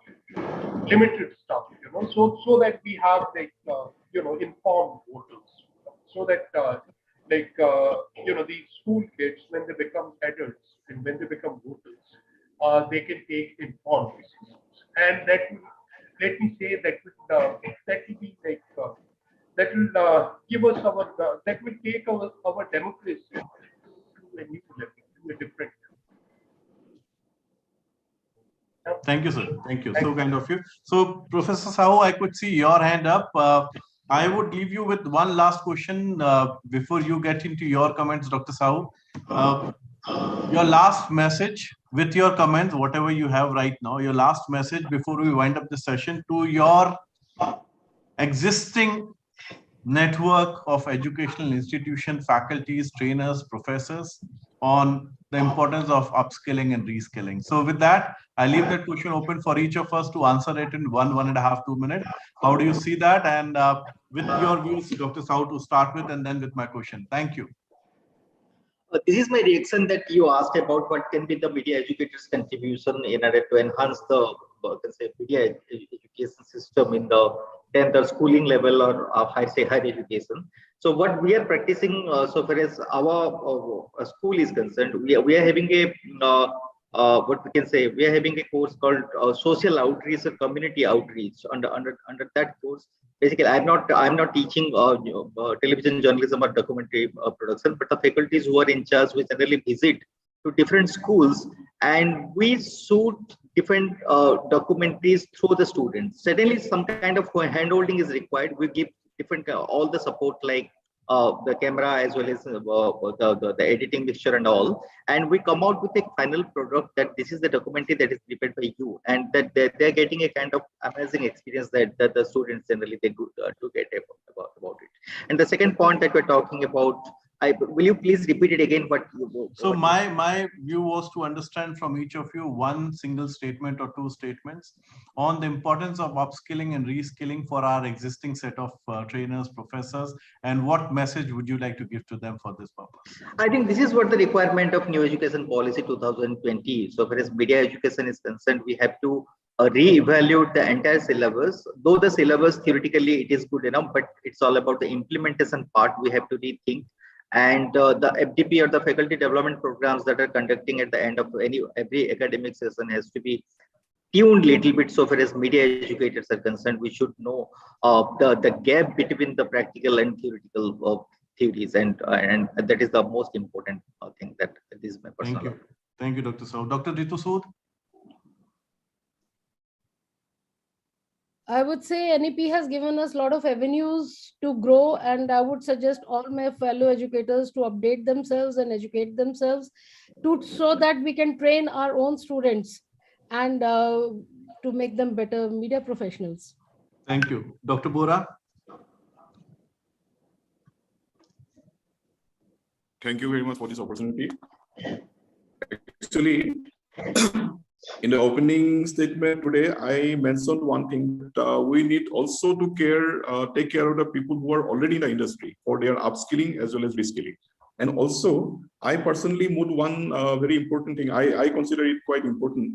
Now, see, I belong to the industry before joining academics, but we can see quite a lot of people who are into academics, right from academics, without the professional exposure. I mean, not only mass comm, in most of the fields, right? So I believe in fact, we have written to UGC also, but I don't know what outcome it will come out. I mean, what outcome we will get. That for professional courses, at least, like mass communication, MBA, etc., the professional exposure of the applicant for a faculty position, even at a junior or senior level, should be a must. At least 3 to 4 years, fine. And also, not only pre-service experience in industry, but also even after joining the job, we do have a system of refresher courses and orientation courses at the junior level, assistant professor's level. But I believe that there is a scope to convert that into industry secondment for about 1 month, 2 months, every 3 years or 4 years, even after the faculty member has become a permanent member, permanent job holder, as well as senior. But then, write your statement. Okay, write Sir? your statement about that entire incident. No, I think Okay, that will take you at least Pooja, can you 15 mute minutes. Dr. Kaushik's mic? Okay. So I believe that will solve the problem to a big extent. Of Yep. course, these are my wishes. I don't know how far it will become true. No, sounds really good. Sounds really good. Yeah, but as the new education policy is being formed, the framework is being prepared. I think if we can insert something like this, that will do good for the entire industry, not only mass communication, but for other professional courses also. Thank you. Thank you, sir. Thank you. This sounds really good. Dr. Narain, from your side. Yeah. Dr. Narendra. We have all been talking about academia industry collaboration, but I would say academia collaboration. Like here also, I can feel through the discussion. Some school has strength in film, some school will have strength in digital, some school will have strength in, everybody has their strength and weaknesses. So if we collaborate amongst ourselves, I think we can produce a stronger institution. Wow. So academia collaboration is the model, and I really feel we could really discuss on this in our upcoming sessions, Dr. Narain. Thank you. Dr. Kaushik? Well, I would call this conference of yours an FTP, where like a lot of upscaling has taken place. Dr. Kaushik, your mic is on mute. Yeah. Yeah, can you hear me? Yeah, you are audible. I said I would call this conference of yours, part of that upscaling exercise. Thank you. Because I don't know about others, but in my case, some upscaling has taken place, some reskilling has taken place. So, FTP is a must. We'll have to train the trainers. We'll have to upskill them. We'll have to reskill them. That's a must. Thank you. Thank you. Dr. Brahma? Yeah. Yes, Mohit, you really have a very, very important role to play here. I couldn't agree more with Dr. Kaushik. I think what is important is that the industry internship of the faculty members is a very, very critical thing. Because see, I work with the New York Times, and then I moved to the corporate. I was with the Tata Group heading corporate communication CSR. So I come from industry, and then I have I've joined academia. Now I see that this is lacking and something that the students are wanting. So the percentage of, so on one side you have NAC, on one side you have UGC seeking a lot of research. On the other side, there's a on-ground demand from the students seeking more and more exposure to corporates. So how do we get these two, the marriage done between the two? So upskilling and reskilling definitely, and a more industry exposure without losing sight on the research. So that is my amazing. Thank you. Ashish sir, ball is in your court now to make us understand how the industry, or maybe from our side as a council, you envisage this support of upskilling, reskilling, and other areas which may require a lot of amalgamation of curriculum content. Could be really look forward from a university or a school or a college perspective. I think 3 or 4 quick things. One is I believe that in our space, for a student to start early in age is very important, whether it's sports or creative arts or performing arts, or maybe design thinking. If they start at the age of 7, 8, 9, 10, they actually become much better professionals. And some of them become legends if they start at that age. So I think all of us will have to pass the word to the schools and make sure that we enable students to be there, so that their pathway to university is well defined, and then they can actually make the most out of it. The second is the collaboration between the institutions, the commercial institutions and the producers and the academia is as important as there is a collaboration between hand-holding of students from school to universities. So I think we need to work as an MESC on both the grounds and make sure that we create bridges between all these through these kind of dialogues and constant visits to the universities. Third is that all of us will have to walk an extra step to build an awareness of making a career into these spaces. And I think that's where the confidence building would be the key to the whole thing. Whether it's a student or a parent, and even the people who are in the board of studies and academic council and the vice chancellors, the confidence building that these kind of programs are there for future, these kind of verticals would be there for future. I think we all have a great responsibility to do confidence building for all the stakeholders. And I think all these kind of dialogues go a long way in building and shaping India.